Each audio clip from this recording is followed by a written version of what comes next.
One of these movies literally got sued by its own studio and changed the entire rating system forever. And I'm not talking about actual here. Let's count down the best X-rated movies from the 80s that Hollywood tried to bury. Michael Caine once explained something about the British upper class. He said they all get sent away to boarding school at 5 years old and spend the next decade in a same-sex environment getting beaten regularly. If you want to understand how they think, you have to start there. The opening of Dark Obsession basically picks up where that explanation ends. Gabriel Byrne plays an aristocrat who's out driving drunk through London one night. There's a woman in the road and he hits her. She dies. His upper-class friends are in the car with him and they all make a decision right there. They're not reporting this. They're going to cover it up and move on. One of the friends ends up being tortured by guilt over keeping this secret. Nick Broomfield made documentaries. Dark Obsession was his first try at making a regular movie with a script and actors. So he submits the film and the MPAA comes back with an X. The violence was too extreme for them. They eventually released an edited version with an R rating, but the X-rated cut was what Broomfield actually wanted people to see. Eddie Murphy in 1987 was untouchable. He could say anything and people thought it was hilarious. Raw was his follow-up to Delirious. He filmed it at the Felt Forum in New York and it's just Eddie on stage doing what he does. He's got these perfect impressions of Mr. T, Bill Cosby, Richard Pryor. He's talking about Johnny Carson's expensive divorce. And he's making jokes about relationships and gays and other stuff. Watching it now feels absolutely insane because he would get canceled for it today. So they submit Raw to the MPAA and get back an X rating.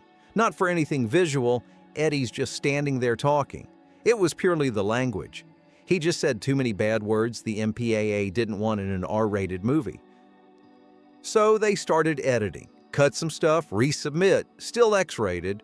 More cuts, another submission. They went back and forth like this until the MPAA finally caved and gave them an R. The movie made $50 million in 1987, which adjusted for inflation is about $144 million today.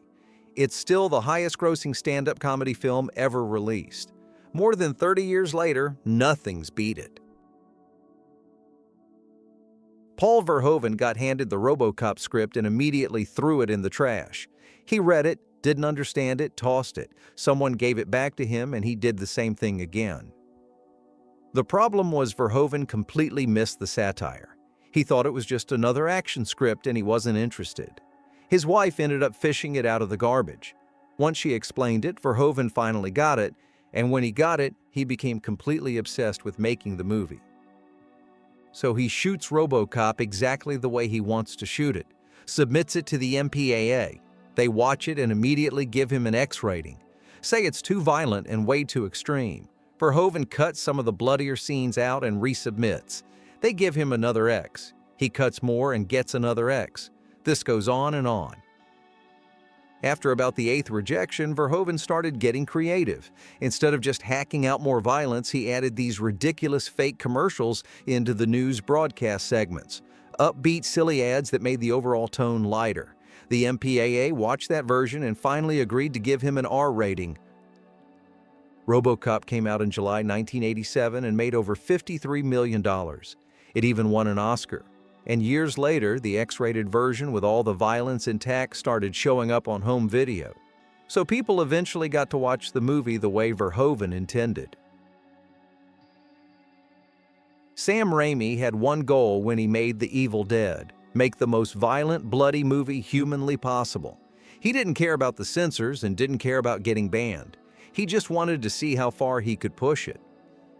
The setup's pretty standard. Bunch of friends in a cabin in the woods. They find this old recording, accidentally resurrect a demon that can possess anything at once. People, trees, whatever. There's blood everywhere, gore everywhere, bodies getting dismembered in increasingly creative ways. There's this one scene where a tree branch basically assaults one of the women. Raimi's admitted since then that he regrets putting that in, but at the time he was just going for maximum shock value, and that's what ended up in the movie. Horror fans loved it, but critics and censors did not see the humor. The British censorship board slapped it with the video nasty label, and the film got banned in multiple countries. Some of those bans are still in effect today. You still can't legally watch The Evil Dead in certain places because of decisions made in the early 80s. After The Evil Dead became a cult hit, Raimi made a movie called Crime Wave. It bombed at the box office. Critics hated it, people didn't show up, the whole thing was a disaster. So Raimi's publicist basically pushed him to do another Evil Dead movie because that's what people actually wanted. Stephen King thought the first Evil Dead was great, so he brought the sequel idea to producer Dino De Laurentiis. De Laurentiis agreed to fund it and gave Raimi way more money than he'd had for the original. Raimi had this whole concept worked out. He wanted to do time travel, set it in the Middle Ages, really expand the universe.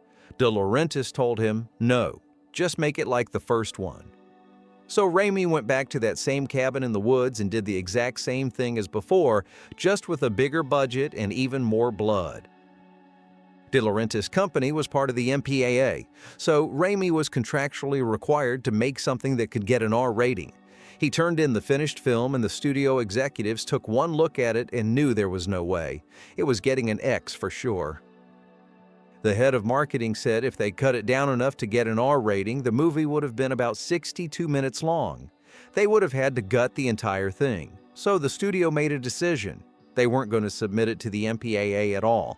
They released it unrated and didn't even put their name in the credits. In 1985, director John McNaughton made a movie about serial killers Henry Lee Lucas and Otis Toole. In real life, they copped to murdering hundreds of people. The whole thing looks cheap, kind of like a home video, and somehow it makes it more disturbing. You feel less like you're watching a movie and more like you're witnessing something you shouldn't be seeing. McNaughton finished the film in 1985. Then nobody would touch it. Distributors kept passing on it.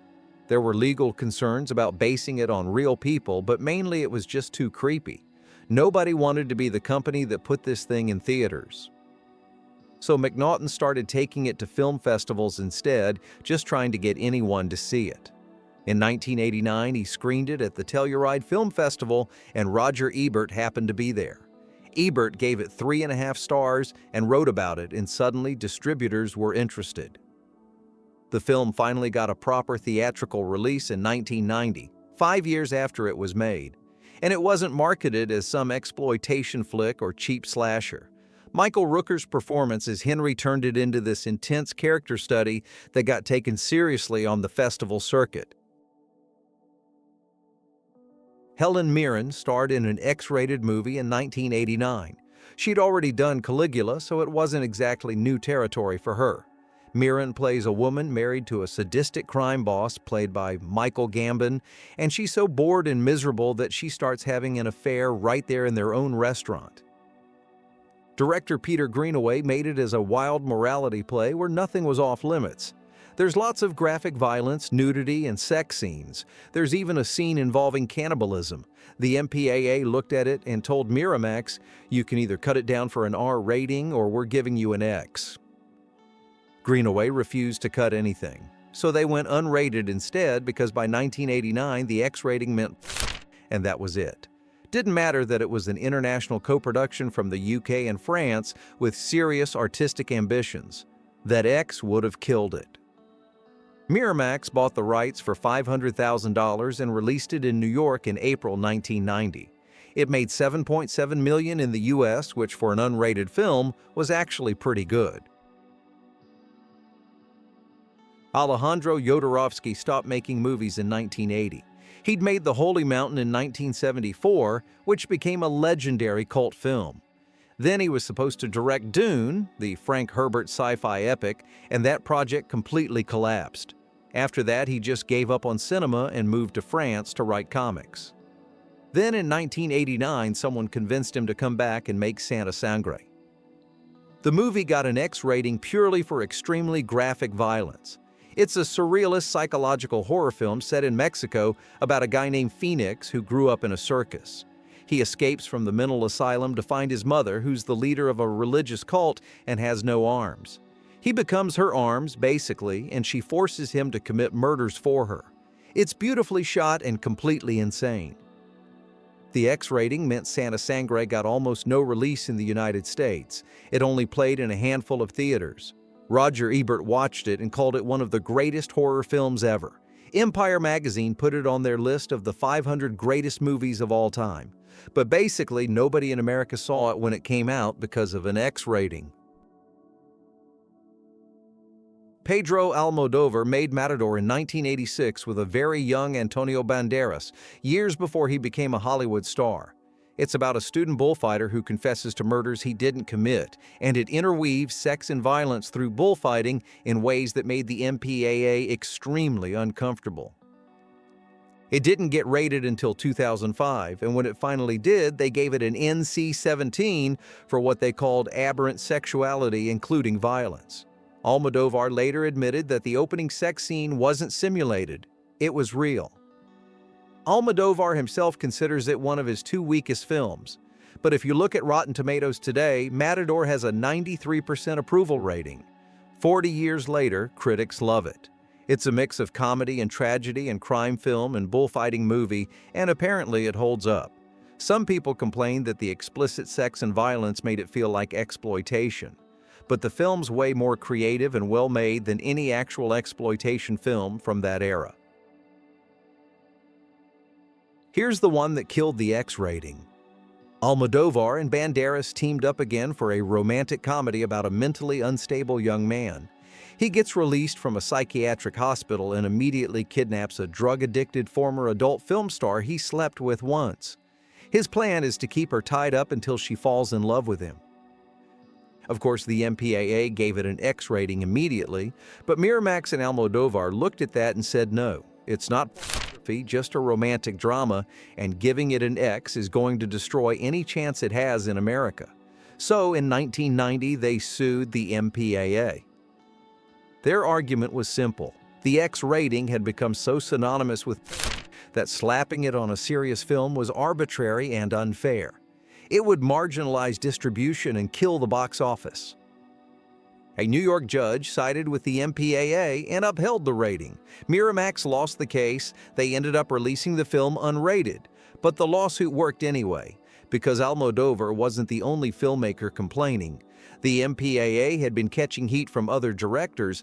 They all said the X rating was being used to punish any film with sexual content. In September 1990, the MPAA dropped the X rating entirely and replaced it with NC-17.